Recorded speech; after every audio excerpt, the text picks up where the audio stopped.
I'm Yurien, and here is the Pastel Shop Clean My Brush, which is very affordable and there's no longer any need for messy way of cleaning at the sink every week.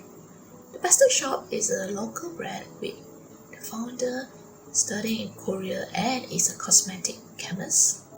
Just spread it into sponge or brush until the stain is saturated. Then wipe it with a soft cloth or a towel to remove the makeup residue. Repeat if it's necessary. There is no need to rinse or wash the brush, as it's now clean and can be used again immediately.